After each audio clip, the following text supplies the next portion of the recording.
আজকে তো আমি ঠিক করেছি এই বিকেল থেকে রাত পর্যন্ত আমি যা যা খাবো না খাবো সেটাই তোমাদের সঙ্গে শেয়ার করব। তো চলো, হ্যালো এভরিওয়ান, আজকে ভিডিওটা এখান থেকে স্টার্ট করলাম। তো আজকে আমি ঠিক করেছি বিকেল থেকে রাত পর্যন্ত আমি যা যা করবো সেটাই তোমাদের সঙ্গে শেয়ার করব।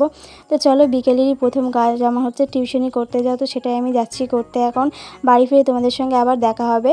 তো আমি তো বাড়িতে এসে পড়েছিলাম, এরপর আমি এসেই খেয়ে নিয়েছিলাম মুড়ি চানাচুর। আর এদিকে দেখছি আমার দিদি ফুচকা ভাসছে।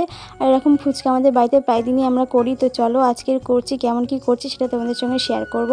আর এদিকে তো দেখছি অনেকগুলো ফুচকা ভাজা হয়েও গেছে, আলু মাখা হয়ে গেছে, টক জল করাও হয়ে গেছে। আর এদিকে তো সবাই খাওয়া স্টার্টও করে দিয়েছে। আর তোমাদের ফুচকা খেতে কেমন লাগে সেটা কিন্তু অবশ্যই জানাবে। আর আমার তো ফুচকা খেতে খুবই ভালো লাগে, আশা করছি সব মেয়েদেরই ফুচকা খেতে খুবই ভালো লাগে। তো চলো, আমি তো ফুচকা খেয়ে নিচ্ছি, এরপর একটু খেয়ে নেবো ঠান্ডা, এরপর আবার নিজের কাজ করতে হবে আমাকে। এদিকে তো আমি অনেক কাজই হয়ে গেছে এদিকে করা। তো আমি তো রাতের জন্য রান্না করবো, সেই জন্য একটু আলুটা কেটে নিলাম। এরপর কড়াইতে তেল দিয়ে পাঁচফোড়ন দিয়ে কাঁচা লঙ্কা শুকনো লঙ্কা দিয়ে ভালো করে ভেজে নিলাম। এরপর আলুটা দিয়ে একটু নেড়ে চেড়ে নুন হলুদ দিয়ে আরেকবার একটু ভালো করে ভেজে নেব। ভেজে নেওয়ার পর কড়াইতে জল দিয়ে দেবো। এরপর ঢাকা দিয়ে ভালো করে আলুটা সেদ্ধ করে নিতে হবে, তবেই তরকারিটা ভালো লাগবে খেতে। তো চলো, আজকের তো রাতে এইগুলোই খাবার করেছিলাম, আর বেশি কিছু রান্না করিনি।